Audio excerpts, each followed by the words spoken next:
If you want to be a professional actor, you will have to understand the rules of etiquette that exist in theater, film, and television. If you don't already know these rules of etiquette, this video is for you. I'm going to interview my actress and author friend, Peggy O'Connell, about her book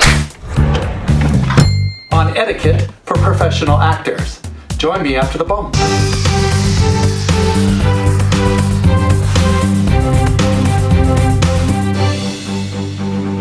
Hi there, I am Doug Fall, your Augmented actor, helping you augment your acting career with tips, tactics, and tech.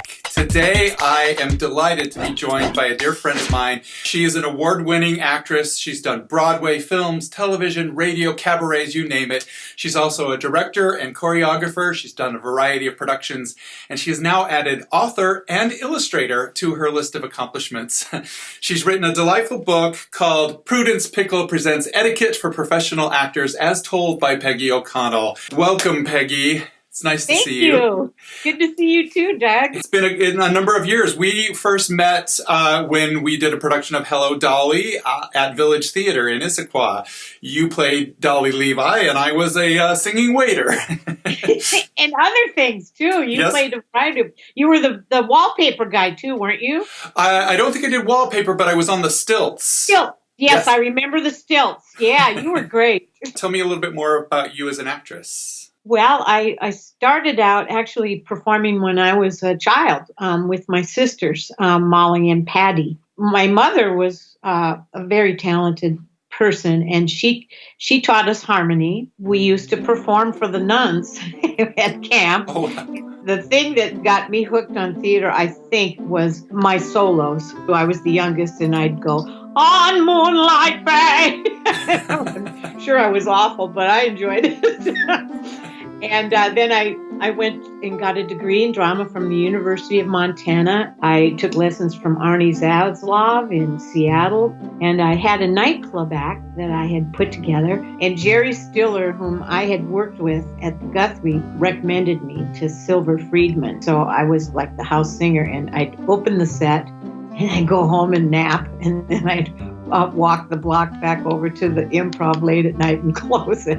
New York was the friendliest, most exciting city I've ever been in. I loved it because of the melting pot and all the arts, and it was crowded everywhere. Every street corner was crowded, and in Montana there was tumbleweed that hit you at the corner. No kidding. Fun to be among the throngs and just get lost. I took a job back in Minneapolis doing a musical, Anything Goes, and in the middle of that, I got called to audition on Broadway. So I went back on a Sunday night, and I auditioned for my one and only for Tommy Tune. I got the role of Mickey, the comic sidekick to Tommy Tune, and that gave my career a real boost. And now I'm back in St. Paul. Well, let's talk about the book that you've written. It's a short book. It's a really quick read. You can read it in about an hour, but it has so much information in it that is valuable to actors that I wish everybody had a copy of this book. So it's here now. So if you don't have this book, you should get it because it's great. Where did the inspiration for this book come? You have a little intro from the character of Prudence Pickle that talks about a troublesome actor that breaks all these rules. But where did your inspiration come from the book? Actually, I first started on it when we were doing Hello, Dolly, because I had a lot of downtime after we opened it, and I had to rest my voice and everything. So I got the idea then. I just thought a lot of young actors don't know what the superstitions come from, and they don't know the traditions, and I didn't want us to lose that. And we've all run up against people that break rules of etiquette as well, and they just don't learn it. You have to learn it through the school of hard knocks. You know, my favorite thing is the ghost light.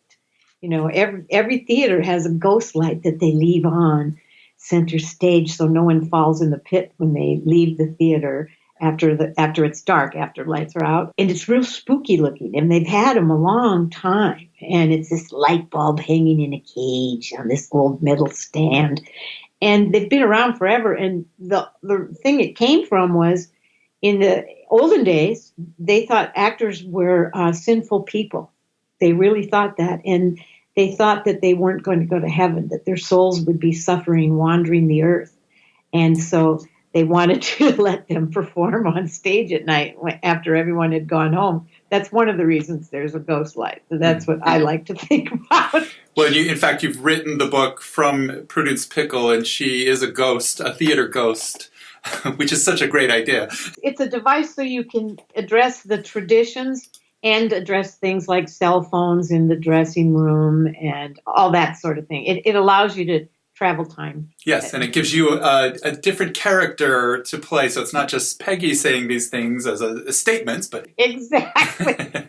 and Prudence Pickle, she's got a sense of humor, and I just love that she's an Edwardian actress looking at us now doing just things that someone back then would think was god awful. You don't know why we just whistle backstage. Yeah, so you do touch upon all these theater superstitions along the way and explain the background.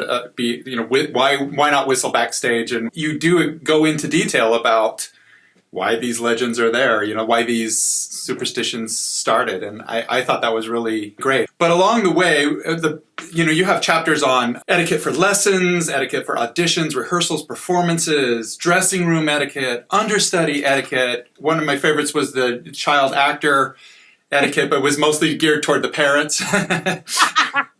Yes, that's the whole thrust of the book, is the etiquette that you can go to a great school and get your BFA and not know the rules of etiquette. And this saves people some time in the school of hard knocks, because there's certain behavior at a tech rehearsal and in the dressing rooms and at lessons and at auditions. Oh, just froth with that. I've noticed that a lot of actors, young and older actors too, don't know that etiquette, and it costs them jobs. So that's why I wanted to do it, because I love actors and I think it's important information. And some of my friends who are my age didn't know some of this stuff. I learned something last week about Macbeth. If you have played Macbeth, you can say Macbeth in a theater. Everybody else can't. Would you like to talk about one of the pet peeves? Yeah, give me a couple of your favorite etiquette lessons. Well, the cell phone, of course. That should not be near a theater. I think you turn it off, leave it in the dressing room. I've seen people miss entrances because they're playing a game on their phone. Mm-hmm. Seasoned older actors. It's just too distracting. We all think we can handle it, but we can't. We think, oh, that's other people. But you'd be shocked if you knew some of the people who have had that happen to them. So that's a concern. Lessons. I can't tell you how many times as a singer, that's such, as you know, Doug, it's a very private, personal thing when you have a voice lesson. Mm-hmm. And having someone show up early for their lesson and sit in and listen to all the flaws in your voice. And, a lot of people get emotional in their voice lessons, but at any rate, it's a very private thing. And when someone comes in and even sits there quietly, you really don't want them there, and you don't want to be rude and say, could you please step outside? You don't want to hurt anyone's feelings or step on any toes or be rude. But really, you're paying a lot for that hour, and it's private. It's a private lesson. It's almost like therapy. It can be, but it's so important to singers. It's so important, and it's so expensive, and it's your time. During rehearsals, when you're in a rehearsal room, you should not walk in front of the director's view of what's going on, ever. You should, no matter what you have to crawl over, bags or whatever, you go behind him. If you have to go get a drink of water or whatever, you need to get to the other side. You never go in front of him, even if it's for a second. That's considered very rude. I don't want to give away everything. Right, yeah. Basically, I thought this is everything that a professional actor needs to know about their career except for how to act. Yeah. That's not in the book. Yeah, it is so important. And, there's people that, you want to tell them these things, but you don't want to be rude or be that person that gives notes or something like that, but Yeah. giving them this gift or slipping it on their dressing room table is a great idea. You also did all the illustrations and the cover artwork for this, and tell me a little bit about that. My friend Thomas Q. Morris, if you look at his IMDb, he's done a ton of work in Los Angeles in film. We went to college together and we're close friends, and he's a great cartoonist as well. I'm lucky enough to get his birthday cards every year and Christmas cards, St. Patrick's Day. They're brilliant. And he was going to do the illustrations. After he did one, which I loved, he said, Peggy, you need to do the illustrations. And I said, I can't draw. And he goes, yes, you can. And he said, I think it should look like Prudence drew them. It should look like you drew them. These people love these sketches because they have a lot of character and they convey the feelings of the people. And I guess they're funny, which is what I was going for. I think that they need to look like this Edwardian ghost had drawn them when she had something in particular she wanted to write about. And he was right. And he felt very vindicated. And he was right. I needed to draw them. And I draw well enough so that it really works. And it just blew me away. Yeah, they remind me of like hand-drawn notes. And you talk about, always send a hand-drawn note if you ask for a review or something like that. That they remind me of little theater cards and notes that you might slip another actor. Yes, which everybody loves, and email doesn't do it. I mean, that's very special, like you said, yes. One of my favorite chapters is the last chapter, and basically ties it all in. The etiquette chapters are all sort of like, you mustn't do this and you mustn't do that, and this is the history. But then what the pros do is all positive things. This is what you would do if you're a professional actor, and it's just riddled with information. I really like that. Doug, that means so much to me. I'm emotional about that. I mean, we all try to be pros, and sometimes we fail, and then we get back on that horse, and we succeed at being a pro, and it's challenging sometimes. It was Tom's idea, and then I came up with the content, and I did a workshop on this book, and at the very end, I got out an old antique man's derby, and I put pieces of paper with each piece of paper had a point from what a pro does, that chapter. And I had 6 high school kids at a conservatory lined up, and they each picked a certain amount of papers out of the hat, and they read them. And they were the points in that chapter. And I teared up just to hear these young, hopeful actors read these things out loud that are so important to us.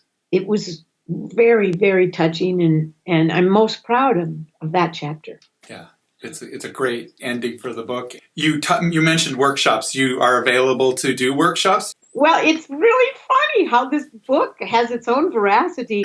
It started out with a workshop for the Actors Expo in Minneapolis. And a friend of mine, Michelle Berg, has a very cultured voice. And so I said, you need to play Prudence. It was for parents of child actors. So all these kids and their mothers came in. And I talked first, and then she snuck up behind me like a ghost and put her hand on my shoulder and told me to sit down. And I'm a wreck. It's like having someone read your diary. And she started reading from these papers. And when it was over, people said, where can I get a book? And we didn't have a book yet.